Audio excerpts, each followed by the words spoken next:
Hi all. ಇವತ್ತು ಬೆಳಗ್ಗೆನೆ ಬಟ್ಟೆ ಎಲ್ಲ ಮಡ್ಚಿಕ್ ಬಿಡೋಣ ಅಂತ ಅಂದ್ಬಿಟ್ಟು ಬಟ್ಟೆ ಎಲ್ಲ ಹಾಕೊಂಡಿದ್ದೀನಿ ಒಂದು ರಾಶಿ. ಟ್ರಿಪ್ಗೆ ಹೋಗಿದ್ವಲ್ಲ, ಬಂದಾಗಿಂದನೂ ಬಟ್ಟೆ ಒಗ್ದಿರಲ್ಲ. ಒಂದು ದಿವಸ ರೆಸ್ಟ್ ತಗೊಂಡು ಆಮೇಲೆ ಮಾರನೇ ದಿವಸ ಬಟ್ಟೆ ಎಲ್ಲ ಒಗೆದು ಮಡಚಿ ಎತ್ತಿಕ್ತಾ ಇದ್ದೀನಿ ಬಟ್ಟೆ ಒಣಗಿದಾದ್ಮೇಲೆ. ಮಕ್ಳನ್ನಂತೂ ಕರ್ಕೊಂಡು ಹೋದ್ರೆ ಫುಲ್ಲು ಟಯರ್ಡ್ ಅನಿಸ್ಬಿಡ್ತೈತೆ. ಮಕ್ಕಳನ್ನ ಒಂದು ದಿವಸ ಆದರೂ ಔಟ್ಸೈಡ್ ಎಲ್ಲಾದ್ರೂ ಕರ್ಕೊಂಡು ಹೋದ್ರೆ ಏನು ಅನಿಸಲ್ಲ. ನಾವು ಹೋಗಿದ್ದಿದ್ದು ಮೈಸೂರು ಕಡೆ, ಅದು ಬೇರೆ 2 ಡೇಸ್ ಅಲ್ವಾ. ಅಂದರೆ ಮಕ್ಕಳನ್ನ ಅಷ್ಟೊಂದು ಕಂಫರ್ಟ್ ಏನಿರಲ್ಲ. ಔಟ್ಸೈಡ್ ಏನಾದರೂ ಕರ್ಕೊಂಡು ಹೋದರೆ ಕರೆಕ್ಟಾಗಿ ನಿದ್ದೆ ಅಡ್ಜಸ್ಟು ಆಗಲ್ಲ, ಮತ್ತು ಊಟ ಅಡ್ಜಸ್ಟ್ ಆಗಲ್ಲ. ಅದು ಬೇರೆ ಮಕ್ಕಳನ್ನ ಎಲ್ಲಿಗಾದ್ರೂ ಕರ್ಕೊಂಡು ಹೋಗೋದೆ ಅವ್ರು ನೋಡ್ಕೊಳ್ಳೋದೇ ತುಂಬ ಕಷ್ಟ ಆಗೋತೈತೆ. ಅಂದರೆ ಹೇಳಿದ ಮಾತು ಕೇಳಲ್ಲ. ಒಂದು ಸ್ವಲ್ಪ ಏನಾದರೂ ಹೇಳಿದ್ದೇನಾನ ಅರ್ಥ ಮಾಡಿಕೊಂಡ್ರೆ ಅಂಥ ಮಕ್ಕಳನ್ನಾದರೂ ನೋಡ್ಕೊಂಬಿಡ್ಬೋದು. ಅದಕ್ಕಿಂತ ಒಂದು 1.5 ಏನಾದರೂ ಮಕ್ಕಳಿದ್ರೆ ಅವ್ರಿಗೆ ತುಂಬಾ ಕಷ್ಟ ಮೇಂಟೈನ್ ಮಾಡೋ ಅಷ್ಟೊತ್ತಿಗೆ. ನಾವು ಹೋಗಿದ್ದಿದ್ದು ಟಿ ವ್ಯಾನಲ್ಲಲ್ವಾ, ಅದು ಒಂದು 4 ಅವರ್ಸು 5 ಅವರ್ಸು ಎಲ್ಲಾದರೂ ಹೋಗ್ಬೇಕು ಅಂದರೆ ಅಷ್ಟೊತ್ತು ಕೂತ್ಕೊಂಡೇ ಇರಬೇಕು. ಒಂದು ಸ್ವಲ್ಪ ಟಯರ್ಡೇ ಅನಿಸ್ಬಿಡ್ತೈತೆ. ಮಕ್ಕಳನ್ನ ಎತ್ತು ಓಡಾಡೋಕ್ಕಾಗಲ್ಲ. ಅಂದರೆ ಕೂತ್ಕೊಂಡೇ ಇರಬೇಕಲ್ಲ ಮಕ್ಕಳನ್ನ ಹಿಡ್ಕೊಂಡು. ನನ್ನ ಮಕ್ಕಳು ವಿಷಯದಲ್ಲಿ ಊಟದ್ದೇನು ಪ್ರಾಬ್ಲಮ್ ಏನಾಗಿಲ್ಲ. ಅಂದರೆ ಎಲ್ಲ ಥರನೂ ಅವ್ರು ಊಟ ತಿಂತಾರೆ, ಎಲ್ಲ ಅಡ್ಜಸ್ಟ್ ಆಗೋಗೈತೆ. ಅವ್ರಿಗೆಲ್ಲ ವೆರೈಟೀಸ್ ಥರ ಫುಡ್ಡು ಟೇಸ್ಟು ಮಾಡಿಸಿದ್ದೀನಿ. ಅದರಲ್ಲೇನು ನನಗೆ ಪ್ರಾಬ್ಲಮ್ ಏನು ಆಗಿರೋಲ್ಲ. ಅಂದರೆ ಬೇರೆ ಸೈಡ್ ಏನಾದರೂ ಹೋಗಿದ್ದಿದ್ರೆ, ಬಳ್ಳಾರಿ ಆ ಥರ ಎಲ್ಲ ಹೋಗಿದ್ದಿದ್ರೆ ಅಲ್ಲಿ ಫುಡ್ಡೆಲ್ಲ ಡಿಫ್ರೆಂಟ್ ಇರೋದು. ಅಂದರೆ ರೊಟ್ಟಿ ಆ ಥರ ಇರೋದು. ನಾವು ಮೈಸೂರಿಗೆ ಹೋಗಿದ್ದಿದ್ದಲ್ವ, ಆಲ್ಮೋಸ್ಟ್ ನಮ್ಮ ಕಡೆ ಏನು ಸಿಗುತ್ತೋ ಫುಡ್ಡು ಅದೇ ಸಿಗ್ತೈತೆ. ಅಂದರೆ ಡಿಫ್ರೆಂಟ್ ಏನು ಅನಿಸಿಲ್ಲ ನನಗೆ. ಸೇಮು ಏನು ಸಿಗುತ್ತೋ ನಮ್ಮ ಸೈಡ್ ಚಿಕ್ಕಬಳ್ಳಾಪುರ ಸೈಡ್ ಏನು ಸಿಗುತ್ತೋ ಅಲ್ಲೂ ಸಿಗುತ್ತೆ ಅನಿಸ್ತು. ನನ್ನ ಮಕ್ಳಿಗೆ ಎಲ್ಲ ತಿಂತಾರೆ ಊಟದಲ್ಲಿ. ಅದರಲ್ಲಿ ಅವ್ರಿಗೆ ಔಟ್ಸೈಡ್ ಏನಾನ ಹೋಗ್ತೀವಿ ಅಂತಂದರೆ ಅವ್ರಿಗೆ ಫೇವ್ರೆಟ್ ಏನಾದರೂ ಫುಡ್ ಇರುತ್ತಲ್ವ, ದೋಸೆ ಆ ಥರ ಎಲ್ಲ ಚೆನ್ನಾಗಿ ತಿಂತಾರೆ. ಅದನ್ನೇ ಕೊಡಿಸ್ಬಿಡ್ತೀನಿ, ದೋಸೆ ಇಡ್ಲಿ ಎಲ್ಲ ಬೇಗ ತಿಂತಾರೆ. ಇಲ್ಲ ಅಂದರೆ ಮನೆ ತಗೊಂಡ್ರೆ ನಾನು ಏನು ಅಡುಗೆ ಮಾಡಿರ್ತೀನೋ ಅದನ್ನೇ ಕೊಡ್ತೀನಿ. ಅದಾದರೆ ಲೇಟ್ ಆದರೂ ನಡೀತೈತೆ. ಏನಾದರೂ ಮನೆಗೆ ಏನಾದರೂ ಊಟ ತಿನ್ನಿಸ್ಬೇಕಾದ್ರೆ ಔಟ್ಸೈಡ್ ಹೋಗೋದಾಗೆ ಅಂದರೆ ನಾವು ಬಲವಂತ ಮಾಡಬೇಕು, ತಿನ್ನು ಅಂತ. ಅದಕ್ಕೆ ಅವ್ರಿಗೆ ಫೇವ್ರೆಟ್ ಏನಾಗಿರುತ್ತದೋ ಅದನ್ನೇ ಆಲ್ಮೋಸ್ಟ್ ಕೊಡಿಸ್ತೀನಿ.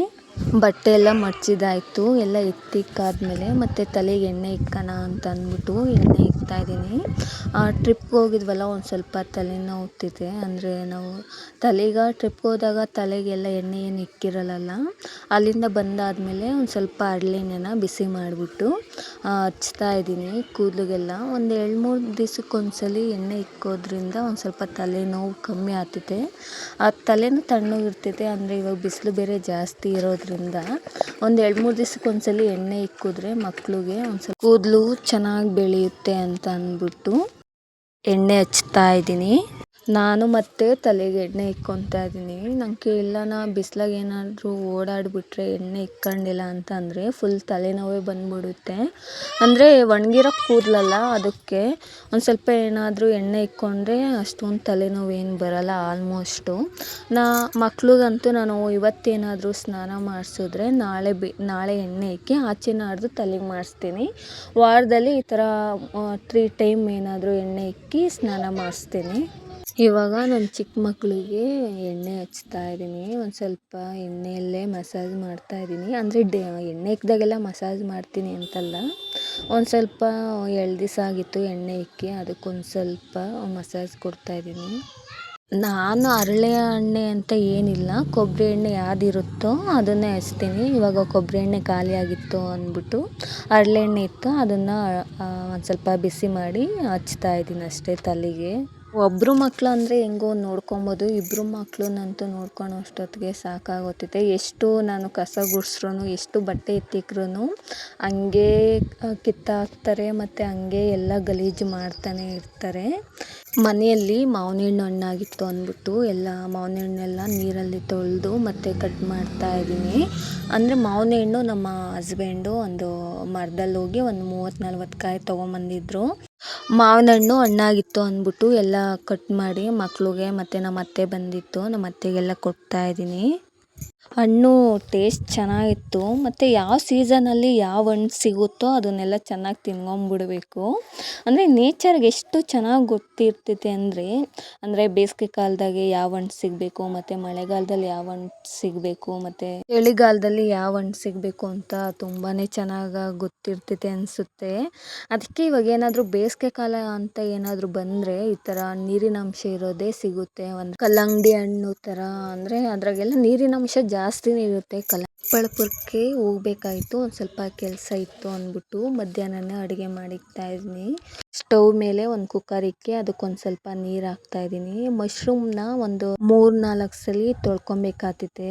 ಇಲ್ಲ ಮಣ್ಣು ಜಾಸ್ತಿ ಇರೋದ್ರಿಂದ ಮಶ್ರೂಮಲ್ಲಿ ಒಂದು ಸ್ವಲ್ಪ ಜಾಸ್ತಿನೇ ಒಂದು 10 ನಿಮಿಷ ಎಲ್ಲ ನೆನೆಹಾಕಿ ಆಮೇಲೆ ಮಣ್ಣೆಲ್ಲ ತೊಳಿಬೇಕಾಗ್ತೈತೆ.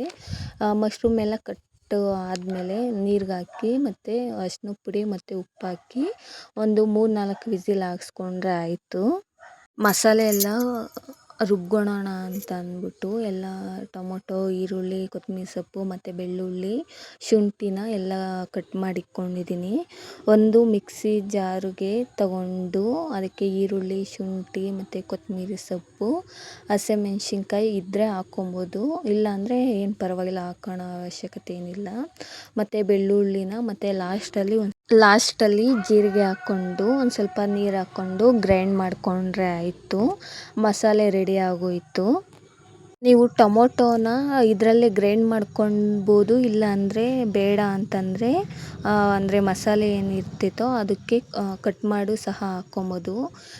ಮಸಾಲೆ ಎಲ್ಲ ಗ್ರೈಂಡ್ ಮಾಡ್ಕೊಂಬಂದೆ. ತಿರ್ಗಾ ಒಂದು ಪಾತ್ರೆ ಇಕ್ಕಿ ಅದಕ್ಕೊಂದು ಸ್ವಲ್ಪ ಎಣ್ಣೆ ಹಾಕಿ ಒಂದು ಸ್ವಲ್ಪ ಜೀರಿಗೆ ಹಾಕಿ ಅದಕ್ಕೆ ಒಂದು ಸ್ವಲ್ಪ ಚಿಟಪಿಟ ಅಂದಾದಮೇಲೆ ಇವಾಗ ರುಬ್ಕೊಂಡಿರೋ ಮಸಾಲೆ ಹಾಕ್ತಾಯಿದ್ದೀನಿ. ಇದು ಒಂದು ಸ್ವಲ್ಪ ಹಸಿ ಸ್ಮೆಲ್ ಹೋಗಬೇಕು. ಮತ್ತು ಗ್ರೈಂಡ್ ಮಾಡ್ಕೊಂಡಿರ್ತೀವಲ್ಲ ಜಾರಲ್ಲಿ ಒಂದು ಸ್ವಲ್ಪ ನೀರು ಹಾಕಿ ಅದನ್ನು ಸಹ ಹಾಕ್ಕೊಬೋದು. ಹಸಿ ಸ್ಮೆಲ್ ಎಲ್ಲ ಹೋಗೋದ್ರಿಂದ ಒಂದು ಸ್ವಲ್ಪ ಟೇಸ್ಟ್ ಚೆನ್ನಾಗಿ ಬರುತ್ತೆ. ನಾವು ಮಸಾಲೆ ಹುರಿದಿಲ್ಲ ಅಂದರೆ ಎಣ್ಣೆಲ್ಲಿ ಹಾಕಿ, ಮತ್ತು ಇದು ಹಸಿಯಾಗಿಯೇ ರುಬ್ಕೊಳೋದ್ರಿಂದ ಒಂದು ಸ್ವಲ್ಪ ಹಸಿ ಸ್ಮೆಲ್ಲು ಜಾಸ್ತಿನೇ ಇರುತ್ತೆ. ಅದಕ್ಕೆ ಒಂದು ಸ್ವಲ್ಪ ಎಣ್ಣೆ ಹಾಕಿ ಜಾಸ್ತಿನೇ ಅದನ್ನು ಒಂದು ಸ್ವಲ್ಪ ಎಣ್ಣೆ ಬಿಡೋವರೆಗೂ ಬೇಯಿಸ್ಕೊತಾ ಇದ್ದೀನಿ. ಎಣ್ಣೆ ಬಿಟ್ಟಾದಮೇಲೆ ಒಂದು ಟೊಮೊಟೊ ಸಣ್ಣದಾಗಿ ಹಚ್ಚಿ ಹಾಕ್ಕೊತಾ ಇದ್ದೀನಿ. ಟೊಮೊಟೊ ಎಲ್ಲ ಹಾಕಿ ಒಂದು ಸ್ವಲ್ಪ ಹಾಕಿ ಒಂದು 5 ನಿಮಿಷ ಬಿಟ್ಟರೆ ಟೊಮೊಟೊ ಚೆನ್ನಾಗಿ ಬೆಂದಿರುತ್ತೆ. ಅದ್ರ ಮೇಲೆ ಒಂದು ಪ್ಲೇಟ್ ಏನಾದರೂ ಮುಚ್ಚಿದ್ರೆ ಬೇಗ ಬೆಂದ್ಕೊತೈತೆ. ಅದು ಬೇಯ್ಕೊಳ್ಳೋ ಅಷ್ಟೊತ್ತಿಗೆ ಕಡೆ ವಿಸಿಲ್ ಎಲ್ಲ ಬಂದಿತ್ತು.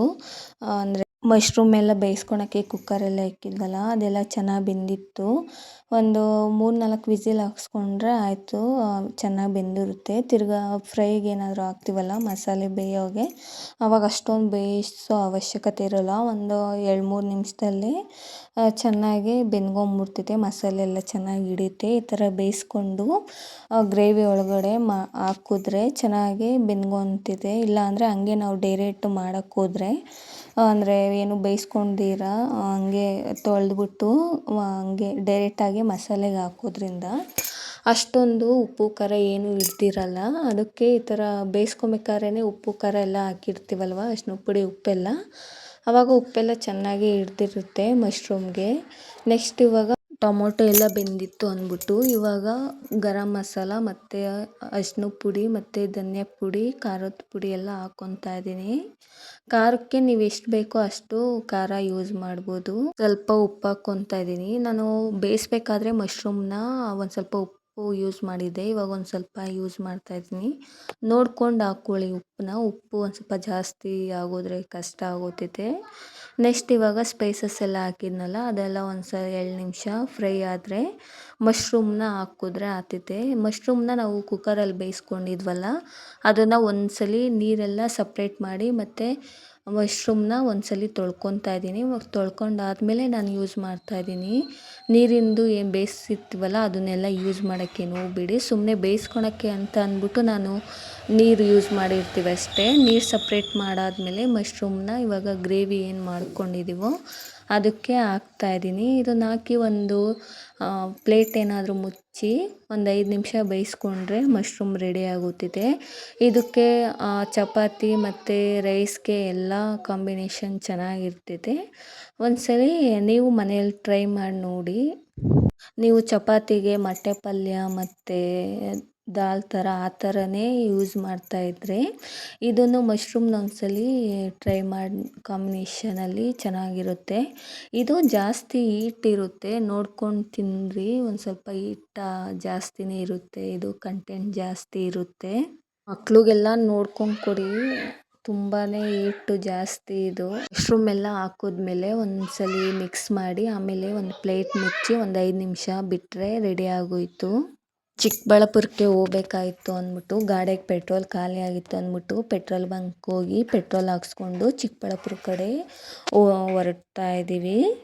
ರಿಲೇಷನ್ನಲ್ಲಿ ಒಂದು ಫಂಕ್ಷನ್ ಇರೋದ್ರಿಂದ ಒಂದು ಸ್ವಲ್ಪ ಮಕ್ಳಿಗೆ ಒಂದು ಸ್ವಲ್ಪ ಐಟಮ್ ತರಬೇಕಾಯಿತು, ಅದನ್ನು ತರೋಣ ಅಂತ ಅಂದ್ಬಿಟ್ಟು ಹೋಗ್ತಾ ಇದ್ದೀವಿ. ನೆಕ್ಸ್ಟು ನನ್ನ ಮಗಳು ಬಂದು ಮೋಮೋಸ್ ಬೇಕು ಅಂದ್ಲು. ಫಸ್ಟ್ ಟೈಮ್ ಬಂದಾಗ ಮಾಮೂಲಿ ಪ್ಲೇನು ಅಂದರೆ ಸ್ಟೀಮಲ್ಲಿ ಬೇಯಿಸಿರ್ತಾರಲ್ವ ಅದನ್ನು ತೊಗೊಂಡಿದ್ದೆ. ಈ ಸಲ ಫ್ರೈ ಮಾಡಿರೋ ಮೋಮೋಸ್ನ ತೊಗೊಂಡಿದ್ದೆ. ಅಂದರೆ ಸ್ಟೀಮ್ ಮಾಡಿರೋದೇ ಚೆನ್ನಾಗಿತ್ತು, ಅಂದರೆ ಫ್ರೈ ಮಾಡಿರೋದು ನನಗೇನು ಇಷ್ಟ ಆಗಿಲ್ಲ. ಅದೆಲ್ಲ ತಿಂದ್ಕೊಂಡು ಒಂದು ಸ್ವಲ್ಪ ಬಟ್ಟೆ ತರೋದಿತ್ತು ಅಂದ್ಬಿಟ್ಟು ಬಟ್ಟೆ ಎಲ್ಲ ತೊಗೊಂಡು ನೆಕ್ಸ್ಟ್ ಇವಾಗ ನನ್ನ ಮಗಳಿಗೆ ಬಳೆ ಬೇಕು ಅಂದಳು. ಅದಕ್ಕೆ ಬಳೆ ಎಲ್ಲ ಹಾಕ್ಸ್ಕೊತಾ ಅವಳೆ. ನೆಕ್ಸ್ಟು ನಾನು ಹಾಕ್ಸ್ಕೊಂಡೆ ಬಳೆನ. ಸಣ್ಣ ಪುಟ್ಟದ್ದು ಇರುತ್ತಲ್ಲ, ಮಕ್ಕಳು ಹೆಣ್ಮಕ್ಳು ಅಂದಮೇಲೆ ಅವ್ರಿಗೆ ಬಳೆ ಸರ ಅಂದರೆ ಏನಿಲ್ಲ ಅಂದ್ರೂ ಒಂದು ಹೆಚ್ಚು ಕಮ್ಮಿ ಆದರೂ ಆಗಲ್ಲ. ಮತ್ತು ಬಳೆ ಸರ ಮತ್ತು ಸ್ಟಿಕ್ಕರು ಎಲ್ಲ ಇತ್ತು, ಅದನ್ನೆಲ್ಲ ತಗೊಂಡು ಫ್ಯಾನ್ಸಿ ಸ್ಟೋರಲ್ಲಿ ಮತ್ತು ಮನೆಗೆ ಹೊರಟ್ವಿ.